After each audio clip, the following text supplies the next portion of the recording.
Welcome, everybody, to another episode of Arthur's Roundtable. Super happy to have you here today and to have Andrew Romans as our guest. We've known each other for, I don't know, maybe a year and a half now. I've actually learned a lot from you in this short period of time regarding venture capital and investing. So thank you for being here, Andrew. Arthur, thanks to have me on. And likewise, I always learn something every time we speak. So good to be here. So let's get right into it. I'd like to start off by giving some context to the group, give us a little background, and then we can get into, we're going to talk a little bit about your book today, and we'll talk about the fund. So let's start with some background on you. Yeah, sure. So I started off as an entrepreneur, and I founded a number of startups that raised over $300 million of venture capital funding. So I was on the founder side of the table raising money. And I went through the experience of two IPOs, both NASDAQ, and then one A, and a string of failures most VCs don't want to talk about. But I like to say that I'm good to have around or in the room, even when things are getting rough, not always just when it's going up and to the right. And then from there I did venture capital investment banking for a while, where I was hired by VCs to join the board, helping their companies raise in troubled times of the dot-com crash days. And then I started a venture capital equity exchange fund where privately held CEOs and founders could swap equity via a limited partnership. And then you get 25 in the same equity exchange fund. We all go out to dinner and they all realize that they are shareholders of the other startups and they try to help I each remember you other. telling me about that, yeah. Yeah. So and then that kind of died when Daniel Ek from Spotify was joining with 30 million euros with Spotify shares. At the same time, I had Pandora founder shares and Last.fm. So we had the whole online streaming music industry swapping equity together, which was very cool. And then Northstone and Creandum, who had hired me to raise money for Overa years earlier, they said, give us a couple weeks and we'll ping the investors in our fund, our LPs, and I'm sure we can pull together 30 million cash. And so when I saw him sell 30 million shares of Spotify for cash years before any kind of IPO, I thought this equity exchange fund of paper for paper is not as good as paper for cash. And so I had the misery of being under FINRA and a broker dealer. And I was broke. I would take these founders and help them get the best price possible for selling their founder shares. So I did that for quite a while. And Like then in a secondary, like it was a secondary marketplace on steroids. yeah, this was around. I mean, secondaries have probably been around since ancient Roman times, or even Greek times, or Persian times. But the truth is, it was always considered very taboo to see like Arthur is the CEO and he's going off buying his mom a house when the VCs haven't gotten any money out. It was just very much they thought Arthur would lose his will to work, shower and shave if he takes 30 million out. Probably not the case. And I think what happened was the funds got supersized. So like what was a 50 million fund in my early days of the 90s became a $500 million fund. What was a 250, 350 fund became a $6.8 billion fund, Yeah. right? And when these funds were so big and they say, how the hell are you going to return $1 billion venture capital fund? They said, easy. All I have to do is own 25% of four of these companies and there's your billion. The thing is, and then 25% has become 30%. So the big funds have an ownership target percentage that they want to own in every one of their hit record companies. That's Yeah. 30%. And when they show up much later than us, the company's only issuing 10% stock. So a Series C, if they got the whole thing, which is rare, because I have a pro rata equity right, like we will find some of our LPs that want to put money into our Spotify, you know? Yeah. So what ended up happening is the company gets funded with say $50 million on a 500 million pre-money valuation. And the investors had to share that 50 million round with other investors, like existing investors. Maybe some new value add corporate comes in. And so at best, they've got 5% ownership. So the only thing they could do is start buying shares off of the founder to increase that ownership target. And then maybe over two rounds, they actually get to 30, even if they didn't lead the next one. And the valuation is a function of demand, right? For sure. But I mean, it depends what sector you're in. If you're in the kind of software as a service, hot Silicon Valley software type deals that have the most VCs chasing, I kind of think as a rule of thumb, when it gets to be a bit later stage, if you 10x the annual reoccurring revenue, not forward looking or last year or this year so far, but if you take the monthly revenue and you multiply that times 12, so you have an annualized revenue, and you basically say, what is 10x that? So we have one of our startups got to 25 million in revenue. Let's be fair. We raised $25 million on a 225 million pre-money valuation. So you've got 10% dilution. The company gets 25 million. They did another 50 of secondary. So 75 million was invested. 25 million went into the treasury of the company to grow, as working capital. Mm-hmm.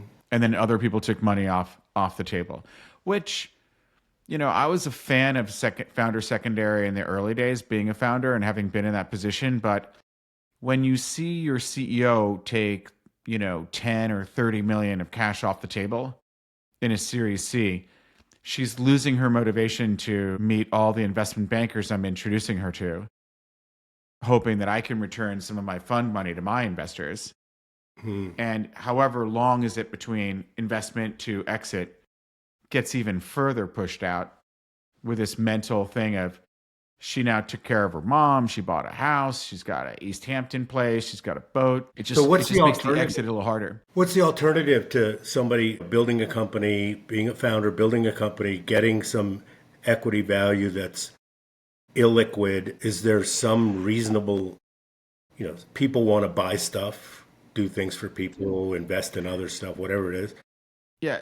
I mean, I think the answer is it depends, and it's a case by case basis. If the founder looks unstable because they're in financial distress and all their MBA buddies are buying cabins in Lake Tahoe, and they can hardly afford to pay for the lift ticket for their kids to sleep at their former roommate's cabin in Tahoe, and yet the guy's worth $100 million on paper. You want to stop a cycle of divorce and these problems. So I think that for some individuals, you can say, hey, look, you can't pay yourself like you're the CEO of United Healthcare in a venture-backed startup. Let's keep it at a reasonable price.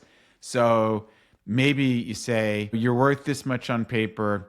As a rule of thumb, people say let the founder sell more than 10% of their holding, But I do think that, hey, if you founded a company and now you've got all this revenue and all these VCs want to own it, you deserve to take some chips off the table and stabilize a few things, maybe even be in a position to invest in a VC fund or invest in some angel deals that are not going to wait around because you're in the stream and you're part of this AI revolution or whatever. But don't make it so much that it becomes an issue, that you're saying no to the IPO and you're saying no to M&A. I've also seen, I won't say the name, but I have a friend who, AdMob got acquired. I think it's okay to say the name. AdMob got acquired for $850 million, which was like world record number at the time. And then Zohar had Amobi, and Yahoo offered him $300 million. And Sequoia got him to take $15 million cash on a secondary to vote no on Yahoo and soldier on for a bigger exit. Yeah. So it was a bridge financing in a fashion, right? Yeah. Yeah, I mean, it was like a bribery financing in a way. Yeah, right. It's like, let's pay the nobles. Let's pay off the nobles, right? I mean, if you gave him $15 million, he bought a house in Atherton. His wife was happy. Yeah. And he then tells her, this thing is worth at least $300 million. It's probably going to 3x from here. Growth investors look like they want a 2x, 3x, 4x. 300 million started looking like, 600, 1.2 billion. And we're sorted now, even if this thing were to go wrong. Ironically, like a Greek myth of ancient times of greed, it sold for $306 million to Singtel like 4 years later. Wow. And so he should have just taken the Yahoo deal. But, nobody knows. You can't predict that. What's interesting is that, mostly you expect as an entrepreneur in a growth company to be stressed out. But at some point, like you said, divorce, spouse, kids, lifestyle, at some point the stress is counterproductive. And so you have to have a release valve, right? Exactly. So I think a smart VC has been in the shoes of the founder, understands that path, understands even every individual because you're talking to them all the time and meeting with them all the time, and say, look, let me tell you, man, you have an answer for this problem of yours. And that could be anything. And one of the million things is, why don't we do a little secondary? We could do one in between rounds and that'll make this problem go away for you. Or we can build it into the next round. And God knows those VCs that went from 50 million to 6.8 billion in fund size, they have to flush it out like a toilet every 24, 36 months. Yeah. And it's not easy to find a vessel in the shape of a startup to be accepting 50, 75, $150 million checks in a competitive world where Mark Andreessen is sending a private jet to pick the person up and you're having tough time competing with that. We've, having grown up on being worth a lot and seeing it go away on one IPO and then, easy come, easy go kind of stuff. I like the idea of locking in some value for my investors in my own business. So when we invest in, say, 25 companies and we see it's like a horse race, imagine 25 horses, the gun goes off, they start racing forward. And, ooh, hot damn, we have one that is deep in the lead that's now raising at $1 billion valuation. And our blended entry point of investing maybe 3 times is like 18 million valuation. Once we're at like 8.5, 10x, I almost think algorithmically we should not be greedy. And if we can get 6 of these horses out of the 25, that is the fund portfolio construction, and say, I'm going to sell 10% of this. It really breaks my heart to sell too much OpenAI because I know it's popping. Sell 5% of that, and maybe a year from now, sell another 10. But let's give some money back. When you ship money, it's modified dollar cost averaging out, right? It's stress relief money. Yeah, I think a lot of VCs really struggle to break the seal on doing this because their LPs are endowments and pension funds and just MFO, multifamily offices that the individual doesn't get paid if that fund 2Xs or 1.5Xs. As long as they're not losing money, they're happy to be in every vintage. And even if a vintage goes bad, they just want to be in every vintage. And these guys raise a new fund every 2 or 3 years. So we're for 7 VC venture capital, a lot of our LPs are family offices and individual high net worths and corporates that we know personally. And even at the corporate level, there's a CFO measuring cash in, cash out. They don't care about my reports that say, look how much we're up on paper. Yeah. Like we invested at 12, we invested again at 20. Now it's at 550. That CFO is, why the hell don't you sell some of that? Yeah. Things get very rational when you have normal people and it's their money. All right, so let's go back to the timeline for a second. So that kind of happened and then fell apart on some level. And is that when you started 7 VC? Yeah, so the Founders Club was the venture capital equity exchange fund. And it's an undeniable successful business and a creative venture, and it almost played a role in the lore of Silicon Valley and the world. But when the founder had the option when it was no longer taboo culturally for the founder to sell into a secondary, and it was addressing a problem the VCs had with ownership target percentages being achieved, that I decided to pivot into helping these founders in growth stage companies sell their shares on the secondary market. And as Wilson Sonsini explained to me, there's this thing called the law, and I had to get under a broker dealer in FINRA, which was not a joy, but I did it. And then I found just trying to get somebody to pay 1 basis point higher for Daniel X Spotify shares or Alex Moore's Palantir shares wasn't really fulfilling to me as a person. And so I decided I don't want to do this the rest of my life. And so I said, why don't we? I'm sorry, Andrew, not to mention that the heavy lifting you have to do to get the board of directors and the other shareholders to agree to let that happen and first right of refusal. And I mean, it's a massive undertaking, right? Right. So the right of first refusal is, I was on a safe land with that because I would lock in the seller, like Alex Moore from Palantir, first employer of Palantir. He's worth a ton on these shares and going up every 6 months. They're worth twice as much. And I said, look, Alex, our contract says if we get ROFR'd, then I still get paid.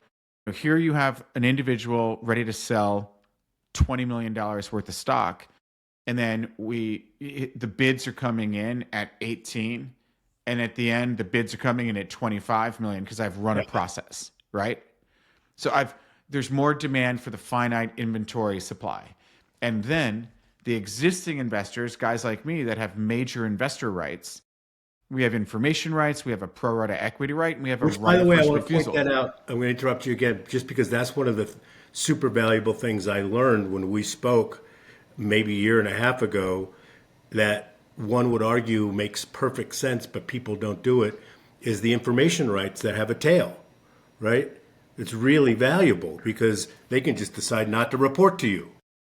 That's right. In fact, in my new book, Masters of Raising Venture Capital, I mention that founders, when you're closing your Series A preferred or your first priced round, where you get real governance and all these terms are in there, the VCs are negotiating permanent information rights for themselves. They want endless tail, permanent information rights.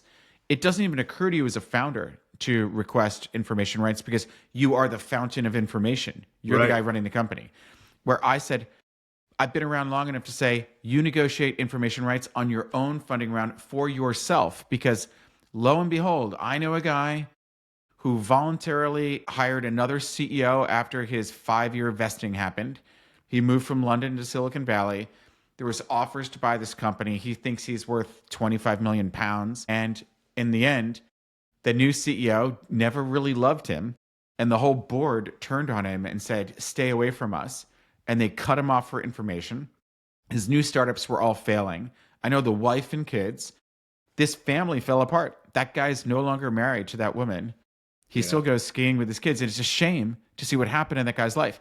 Had he had permanent information rights as a founder back when he was doing his Series A preferred funding in London, I would have easily been able to, as a friend, run it to a database of like 86 secondary buyers that would buy that. And we just showed them the financials, and they're like, okay, I'm going to value this at a multiple of 4x to 12x, whatever. Let them do their investment banking slide rule or math, and we'll get you something. He was unable to sell a penny of it because it was not a phenomenon stock like Pinterest, Facebook. It was a damn good business. Yeah, that's a good point. Need information rights on both sides. That, and one of the chapters I think in the book is how do you prevent from getting shot in the back or something like that, right? Which is essentially what you just. It's a chapter that I think a lot of VC books are just like a victory lap memoir of, I put my trousers on one leg at a time and I hit Facebook and Google and Amazon and look at me. Yeah. That chapter is saying like, hey, things probably are going to go wrong. It's actually mathematically probable. So, when these things are going wrong, this is kind of like some stuff I've seen people do. Yeah. We've had to do it ourselves. Yeah. So let's talk about 7BC. Sure. Yeah. So 7BC, we're investing out of Fund 4. We've gone from being pretty generalist investors to being more and more and more AI, artificial intelligence focused. We probably should talk a little bit about that, but stage-wise, we invest in what we call late-stage seed and Series A. So companies typically have at least $100,000 of monthly reoccurring revenue. So annualized, it's like 1.2 million. And if they get more than 500K MRR, which annualized ARR, that's 6 million, it starts falling into the hands of the super big funds where, Arthur, if you and I had a $1 billion fund and after 10, 12 years, we managed to get that only up to 1.2 million, 1.2x, that means that we raised $1 billion. We took 200 million of management fee out. we invest 800 million of dry powder, and we managed to divest out of secondary M&A IPOs and return cash at 1.2 billion. We pay the first billion back to the investors, and we get 20% performance fee carried interest carry on the 200 million of profit. So you and I would get a 40 million payout having lost to inflation. I mean, the cost of a bagel and a coffee in Brooklyn Heights or Park Slope or Salt Lake Park City is going to be more than 20% more expensive 10 years from now, for sure. And I've always been amused at the calculus of the X, 2X, 3X. What matters is the duration, right? Yeah. What's the time value of money? Yeah. Or do you assign any time value of money? Yeah. I mean, imagine that, you're a wealth manager selling NVIDIA stock to make a capital call into a fund of funds that's adding 10 and 10 layer of fees.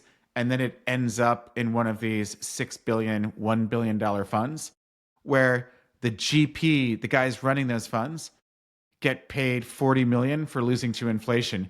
If they can just lift the performance to 2x, they got 200 million of management fee and 200 million of carry.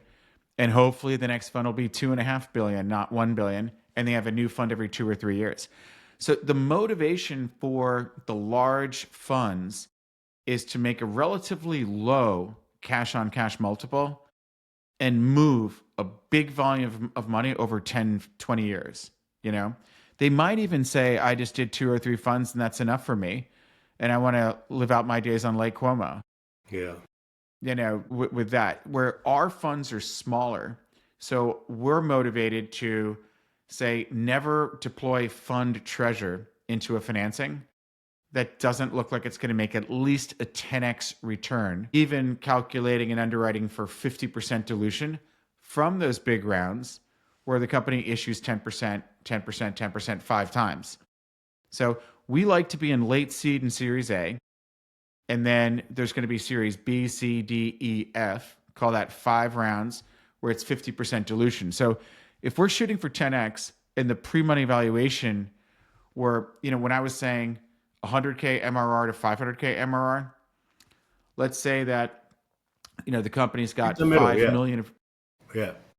I mean, so if it's got 5 million revenue, you can see that if we're investing at a 50 million pre-money valuation, you'd have to get liquid with no dilution at 500 million to make a 10x. And if there's going to be 5 more funding rounds, you got to get liquid at $1 billion to make a 10x. On 50 didn't look all that rich until you're realizing, I'm looking at the forecasts.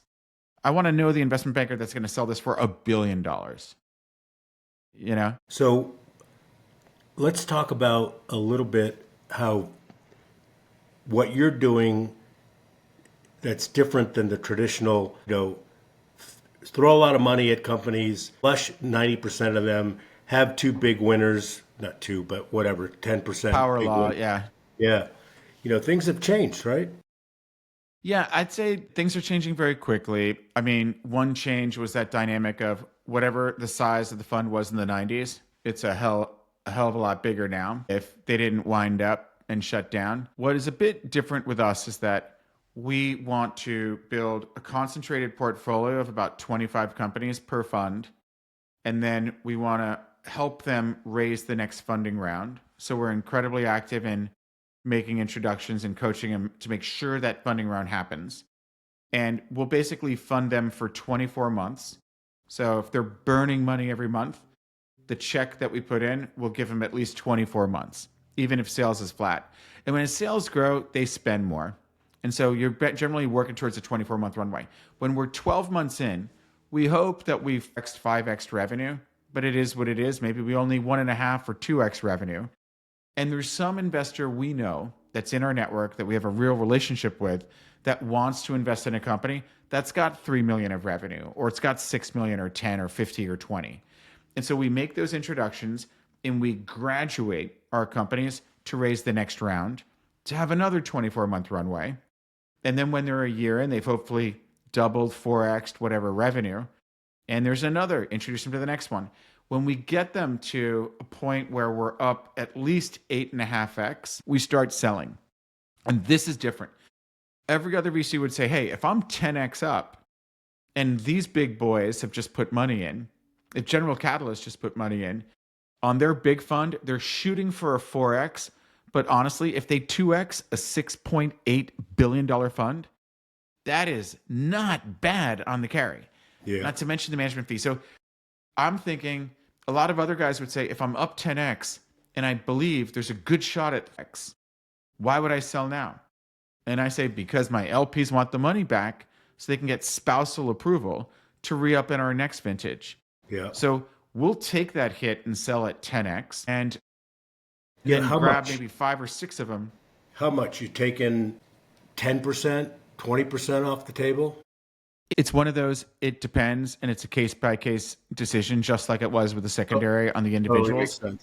sense. I mean, for example, if I've already gotten the fund to 1.2x return, I may not feel the need to sell anything.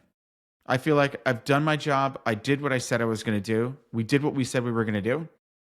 And, your husband shouldn't complain if you want to re-up in the next vintage when you put, K in the fund and we've wired you 6K back, Yeah, not so bad. And we're showing you that you're at 4.5x and it could grow to 7x for the whole thing.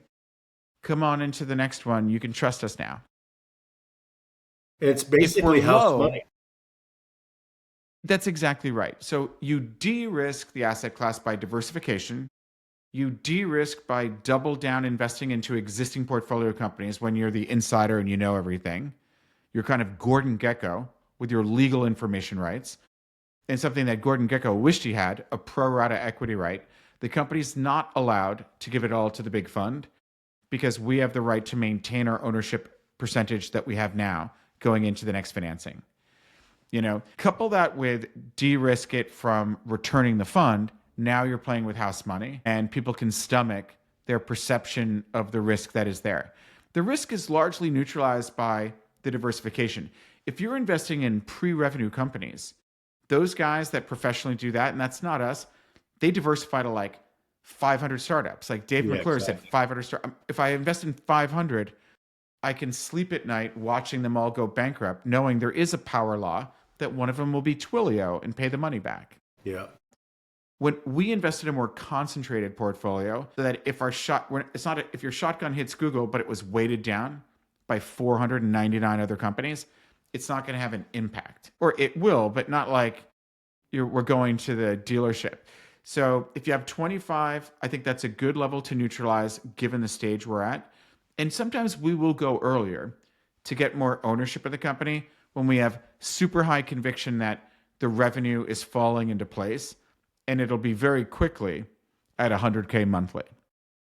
Is it also a depends answer or a fair question to say, if you've got 25 companies in the portfolio for the fund and you're comfortably expected to flush 20% of them, 30% of the 40, is there a number that makes sense based on the construct that you're using now, or does it really depend on how everything else is doing?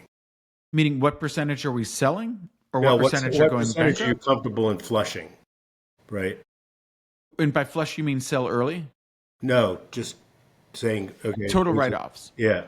Yeah. So, I think that if you are a venture capitalist and your logo loss rate, so you might have lost 30% of the companies, the logos, but that might have only been 15% of the capital, because imagine you write a small check, $1 million check into 25 companies. You've now deployed $25 million. And then you've only got 25 million of reserve, but you double down with $5 million checks into your top 5. Yeah. So I think that I heard Hans Swindlin from Industry Ventures, who does fund of funds and cherry pick direct investing, once say, when I hear a VC bragging that their logo loss rate is less than 30%, that's a red flag that I'm not going to invest in that fund. Wow. So he wants to see a minimum of 30% logo loss rate. And at the time I heard him say that, I think I was on fund 2, and I was like, hey buddy, we should be taking more risks.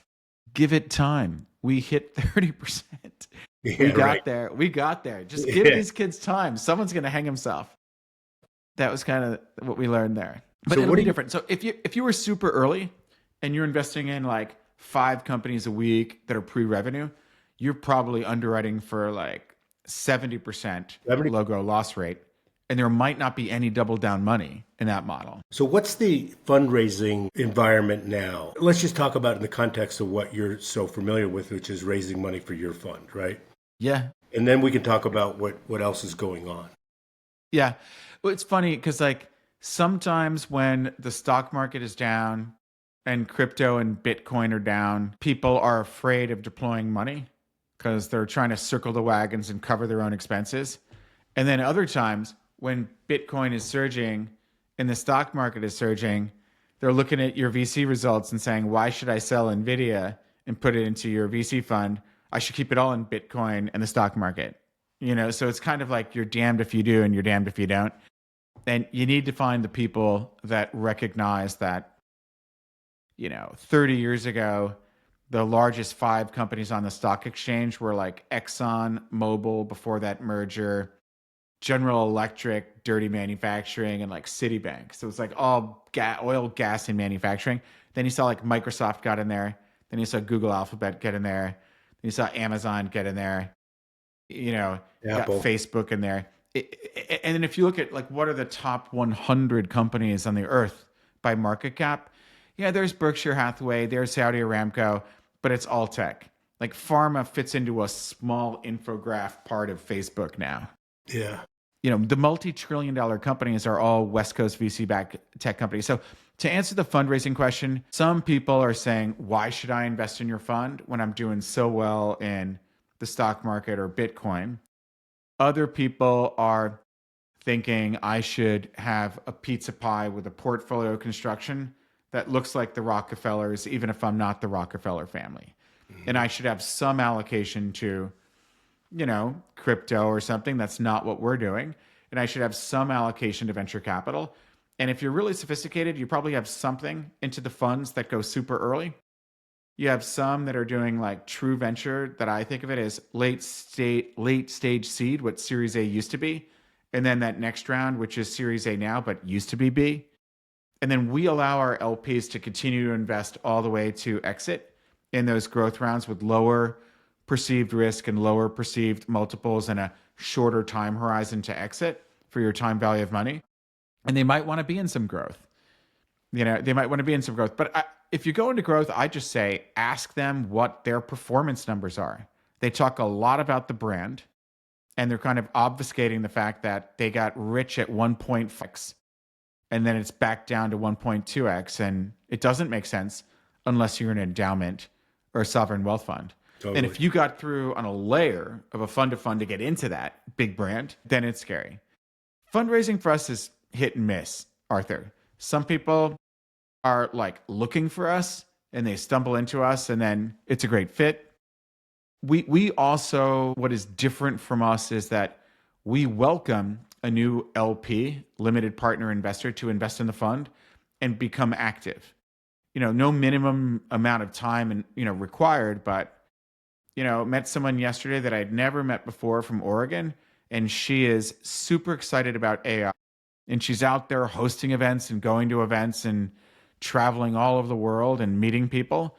And she's eager to not just make an investment, but to be participating at some level of deal sourcing, even strategy of investment themes ahead of that, what to stay away from, what to get into, due diligence, what I call seduction, convince the founder to take our money because we have this network. So we're selling ourselves to the startup. Founders. Yeah.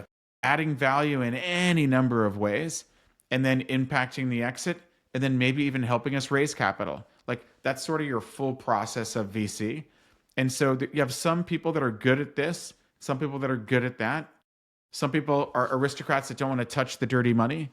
And other people are like, hey, I'm bringing you money from all over Southeast Asia and South America, and they have a network. Yeah. And they can get paid for that. They can get rewarded for that. And there's business development stuff too that can happen with some people. Somebody Totally. writes a check and to the fund and they say, well, wait a minute, let's look at your portfolio. We can help this company, that company, this company, that company get customers, right? I had a call. My call that I got off of to join this one was with a portfolio company, and we have an LP in Vancouver that runs a whole lot of stuff because they make a ton of money. And one of them is contract sales. They do contract sales for large corporations and they do it for startups. And they actually invested in our fund because they realized if we're going to grow the revenue of the company, and they also do headhunting and outsource engineering. So if we're fixing your technology and we're fixing your sales, if you've been doing all that work for Jack Dorsey's businesses and you never got any stock, you might think maybe I should be investing. Right, exactly. But then they were saying like, this is a scary world. They don't fully understand. And they said, why don't you guys do the investing and we'll do that other part. So I'm making an introduction to the CEO, to these guys to explore. And the CEO, we were talking about the cost of a salesperson in San Francisco, New York, or Austin, and what that monthly expense really looks like in our operating budget. And I was saying, these guys might be really effective. Why don't we talk to them about it? So that's an example directly of business development. Yeah. We see it a lot in the family office community for FOI. And when somebody's voted with their checkbook in a business, it may not even just be in the back of their mind, but they're saying, guess what? I'm going to invest in your company or your fund. And by the way, I know this person at Procter & Gamble, and I know this person at so and on. So, and the business development stuff just naturally comes if they have that sort of activity to share. Yeah, in that case, they probably have the domain expertise and the network to even understand the startup investment opportunity. They may have run it up the flagpole to some of their friends that said, would you pay for this service that saves you a ton of money or makes you a ton of money? And they might have gotten a negative response. So they know not to invest in that company. If they're getting the positive feedback, they're like, okay, like we have on our homepage, if we cannot add value, we will not invest. And I don't think the founder should take money per se from an early stage investor who's just, their argument is, I'm not Al Qaeda and my check didn't bounce. Right. There should be more than that. Right. Yeah. Totally makes sense. So is AI.com bubble frothy, or is it still at the second or third inning? I think it's not frothy. I think that you kind of have different types of AI investing and valuations. You've got like the hyperscalers, like Elon building the biggest supercomputer cluster of GPUs ever. Crazy. In record time. I was thinking to myself, yeah, once you've got hundreds of billions of dollars, it's probably not that hard to make money. He like announces that after buying more Nvidia stock, Right. I mean, how could you not if you were Elon? But so there's that level. I think what's really happening is that I remember not very long ago, a startup would show you their expenses and you see like Amazon web hosting taken up, 10, 15, 18%, rarely going above 20. And now you look at any real AI company and they've got 50% of their expenses are AI compute costs. Yeah. So compute. Yeah. Those hyperscalers are actually, they're the Levi's selling the picks and shovels. They really are getting a return on those GPUs from NVIDIA. On the other hand, the startups not only increase their compute expense, which grows variably with their variable revenue, right? So it's not like they had to forklift and buy the data center themselves. They also are building pretty big companies with fewer employees. So you kind of get more out of an employee when they're truly an AI company. So there's a lot of these companies that, like I gave a presentation in Seattle last week on investing in the AI revolution. And I said, all right, I'm going to talk a little bit, but I'm going to get this pretty quickly into the practical world, where I'm just going to walk you through 2 slides per company and show you the last 6 companies that we've invested in. And after you see that, you'll agree, feel stupid investing in anything else. Like, I literally feel stupid investing in anything that is not doing that kind of magic that, these AI companies that are being made now and in the last 2 years, they do the work of either one person, kind of boring, They do the work of 15 people, getting more interesting, or they do the work that would have required 2,500 people to do. Yeah. And you can price the software to say, oh, I'm TurboTax. I can do your tax return for less than the cost of paying the lady at HR Block. And then you're like, all right, so we can price that software to be competitive against what you're paying HR Block. Then you're like, all right, I've got 15 PhDs in Basel, Switzerland at Novartis. And my AI grabs the information. They're like making, I don't know, reports on the clinical trial information. We could be grabbing the data at the clinic, automatically, continuously making the report, and we can programmatically, automatically disclose the side effects of it causes balding or whatever.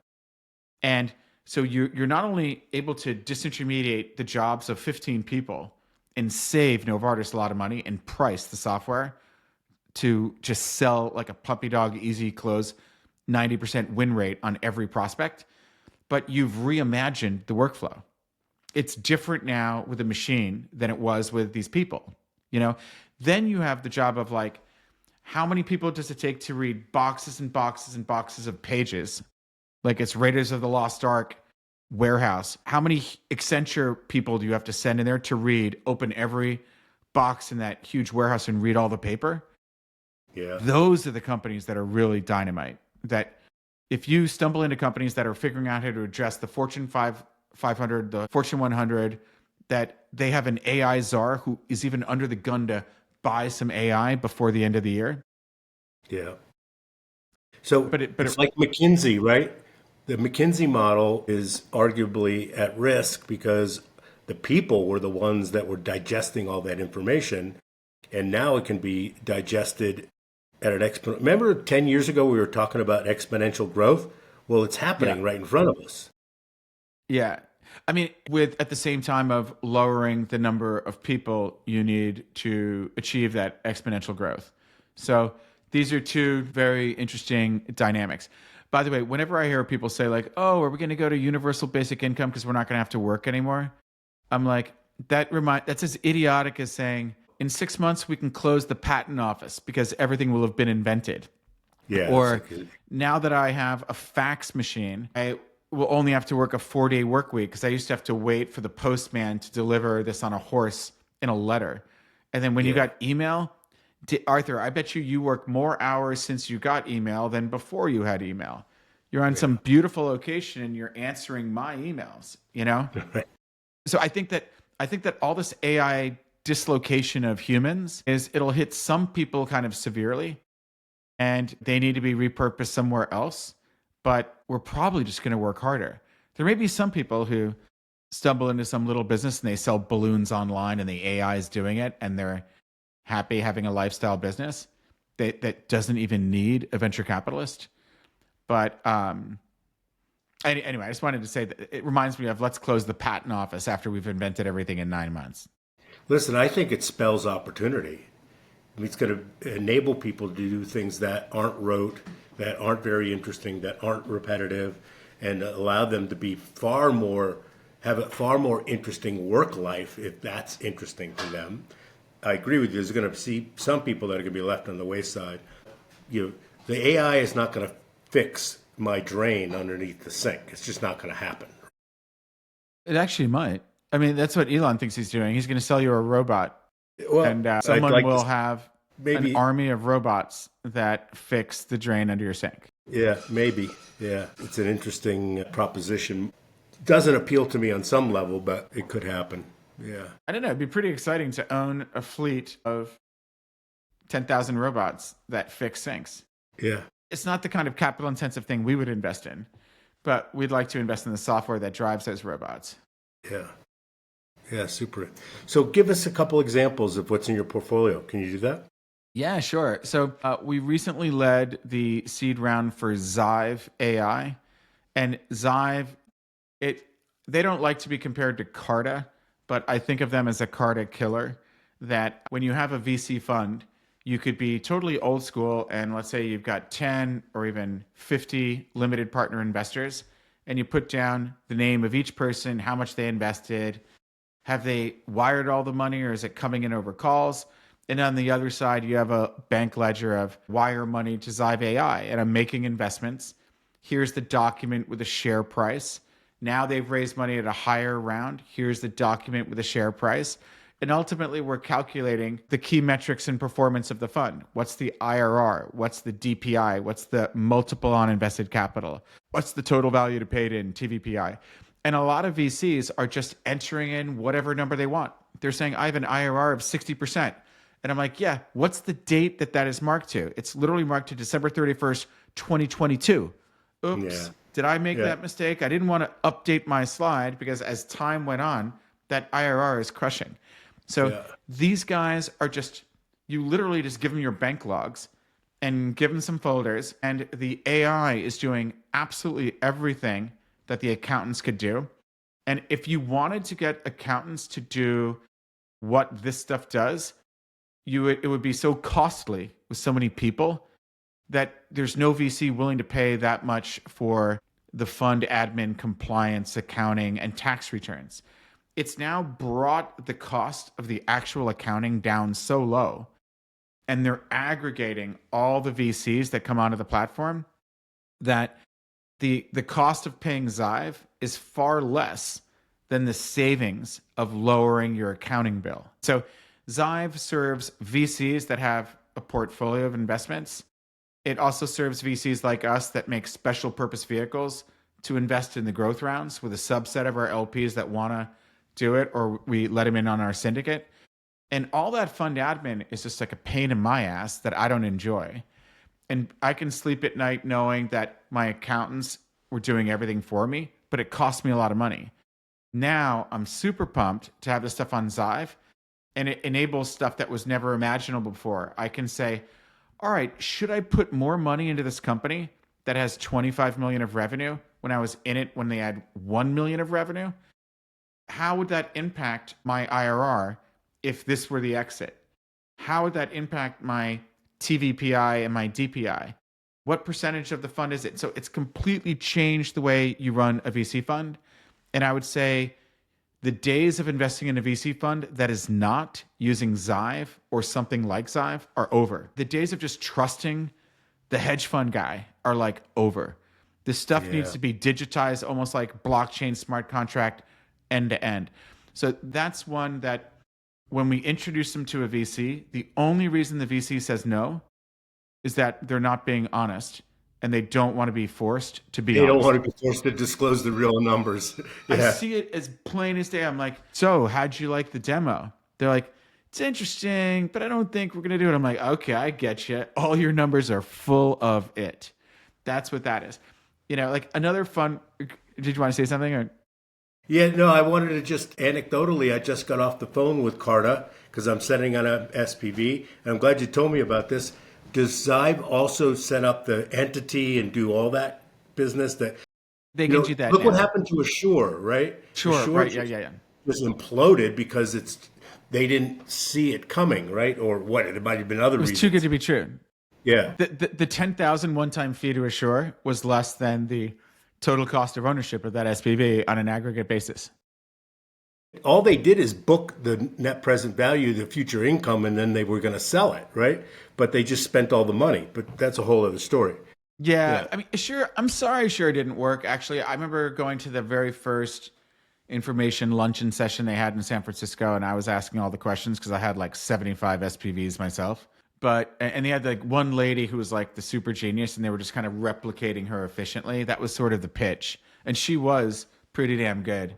I mean, as good as it gets. But yeah, I can make an introduction to Zive. So Zive, anyone that is a family office that's making lots of investments, or you're an LP in a bunch of funds, or you're doing SPVs, special purpose vehicle kind of sidecars, or you're actually running funds. I'm telling you, we all want to lower the accounting bill.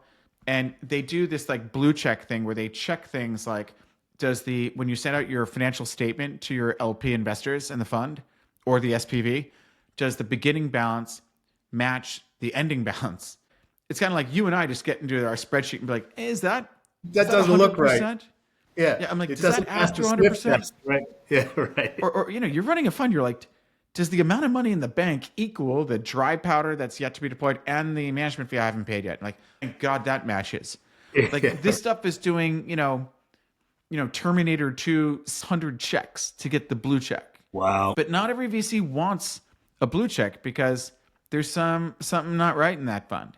So Yeah. that's a fun one. Another one, Terzo AI, Terzo AI, is one that was like burning money making their proprietary AI. Revenues were kind of low. It was just hitting our inflection point. Now expenses have even come down and revenues are really flying up off the hook. They do like an easy understanding example for them is the Home Depot. Imagine if it were your job to go through all the contracts and say, who do we pay net 90 around here? And who do we pay net 30? Is anyone selling this stuff on consignment in these stores? They're buying nails, bolts, light bulbs, chandeliers, doorknobs, everything imaginable. So let's call it 100,000 contracts with suppliers, 100,000. How many contracts can one person manage on an annual basis?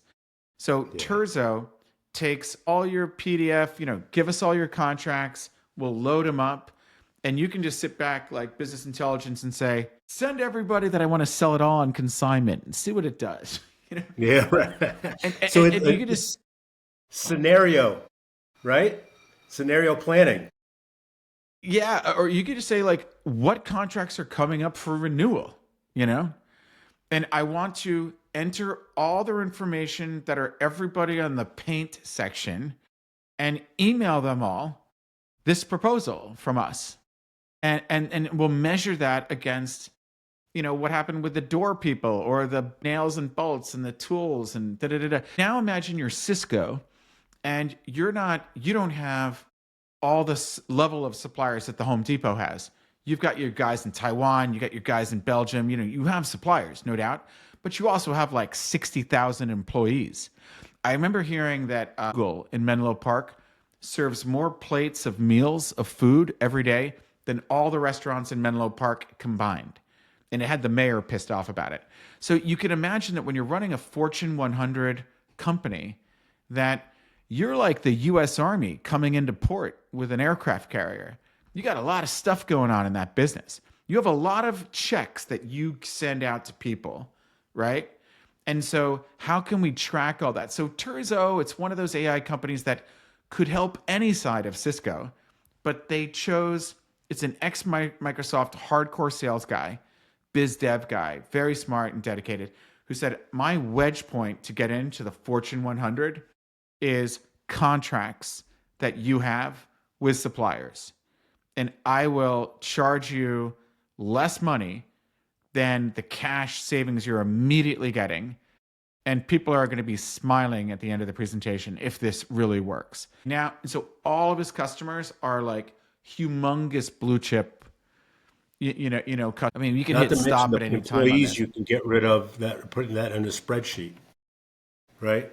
Well, Like yeah, you said. I mean, honestly, when you think of like DOGE, the Department of Government Efficiency, AI can theoretically do a lot of that stuff. Like we invested in a company called Taxo, and I was listening to a podcast or some news report of someone saying the problem with United Healthcare is that it's automation rejecting the claim, and that like a baby was denied the ability to stay like 2 nights, even though it was prematurely born in the hospital or something, that these guys actually are doing just that. The problem is the healthcare provider, like I had a little weightlifting, pulled a rotator cuff tore a rotator cuff trying to impress my 16-year-old son, and just a bad idea.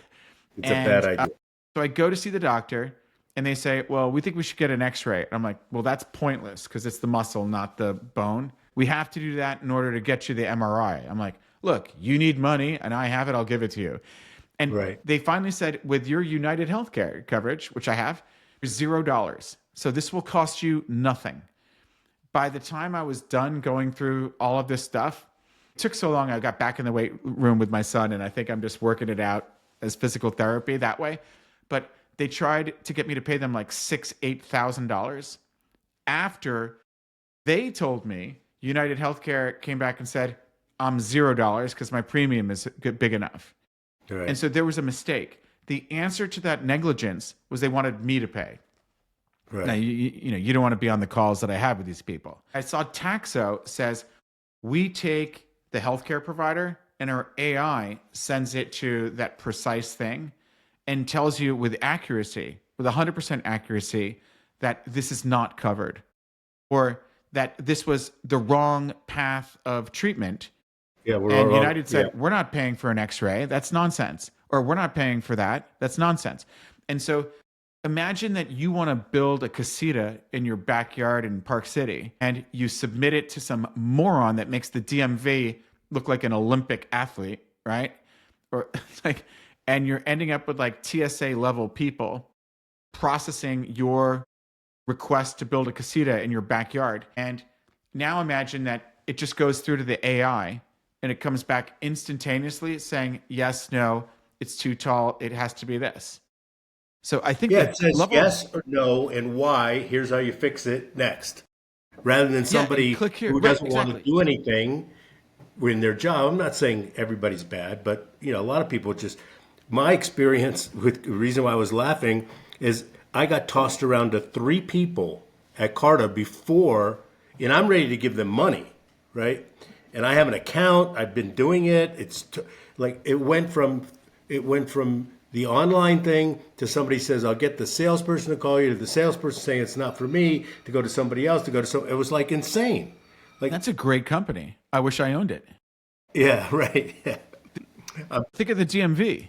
Think of the Department of Motor Vehicles and what's going on in this healthcare system where, so many people have healthcare debt as a result of what happened.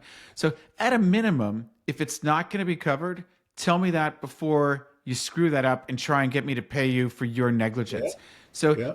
there's so many examples of you can lower the number of human jobs and price the software to give a huge ROI to the customer who can repurpose those people to stay at the organization, or they can move on and find something else to do in Silicon Valley or Ohio, wherever they are. Then there is the companies that help you make a ton of money. You want to find family offices for your business. This thing will find them on the internet. It'll find who's sold their house. And it says, I can see in Spain, he sold this building for this much money. And he bought this place in Park City for that much money. I could see she's tweeting or he's tweeting about this. And they posted this to their LinkedIn. Turns out we all went to Georgetown University, blah, blah, blah, writes a personalized email, sends him a LinkedIn request, or ask his buddy, or just do him favors first. So some of these companies will save you money and some people will make you more money. Most of them have this common theme that it would take a lot of people to do that work. And the software does it for less. When you think about applying it to the US government, that should be a real permanent department that does not get dissolved in 6 months. I agree with that. In fact, it's pretty clear to everybody that the Pentagon hasn't passed one audit because they have no idea where all this ends up. Like It's frightening. It's scary. It's really scary. And you would hope, well, it's another discussion. All right, so let's do this. One of the things I wanted you to talk about is your what do you call it? Your magic dust. That a startup needs to have magic dust? Yeah. Yeah, I think right now, to say I'm just a marketplace for selling, sneakers, that's not the magic dust that we're looking for. That right now you kind of want to have a chat GPT moment that says, write a love poem for my wife. Here's 5 things about her, make it rhyme and make it hip hop style. And then it comes right back. That's like magic dust, right? And so I want to see some magic dust in just about every pitch of what are you doing that was humanly impossible to have been done just 2 years ago is kind of where we're at in the human logical progression historically at the moment of time that we're in. It's sometimes we say we're only going to focus on that. At the same time, we saw Umbra that was manufacturing satellites. I mean, I guess this one's got magic dust, but it's like outside the AI world to some extent. They were manufacturing a satellite at the time for $4 million.